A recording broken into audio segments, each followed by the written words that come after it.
Research কেমিস্ট্রির shorts video নিয়ে আছে তোমার সামনে এসেছি, যেখানে সিমেট্রিটিন কিভাবে জেনারেট হচ্ছে হিস্টামিন থেকে থ্রু এসআইআর আমরা বুঝবো। হিস্টামিন হচ্ছে একটা ইন্ডাজল ডেরিভেটিভ এবং এটা নন সিলেক্টিভ অ্যাগোনিস্ট। যদি আমরা হিস্টামিনের 5 নম্বর পজিশনে মিথাইল গ্রুপকে অ্যাড করি তাহলে সেটা কনভার্ট হচ্ছে 5 মিথাইল হিস্টামিন এবং যেটা সিলেক্টিভ H2 অ্যাগোনিস্টে কনভার্ট হবে। পরবর্তীকালে আসছে N-guanyl হিস্টামিন, যেটা পার্সিয়াল H2 রিসেপ্টর অ্যাগোনিস্ট এবং সেটা কুইক অ্যান্টাগনিস্টও করা যায়। এখানে কি হচ্ছে, গুয়ানিডিন একটা ময়েটি আমরা অ্যাটাচ করছি সাবস্টিটিউট হিসাবে।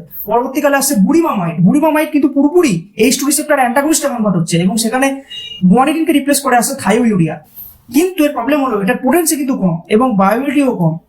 এরপরে আমরা সেটাকে চেঞ্জ করে 5 নম্বর পজিশন যদি একটা মিথাইল গ্রুপ অ্যাড করি তাহলে দেখা যাচ্ছে এটা H2 রিসেপ্টর অ্যান্টাগনিস্টে থাকছে কিন্তু তার পোটেন্সি অনেকটা ইনক্রিজ করছে এবং বায়োবিলিটিও ইনক্রিজ করছে। কিন্তু প্রবলেমটা হলো টক্সিসিটি। টক্সিসিটিটা আসছে কোথা থেকে? থায়োইউরিয়া থেকে। সেই জন্য বলছে টক্সিসিটি এখানে থায়োইউরিয়ার জন্য এটা বেশি হয়ে যাচ্ছে।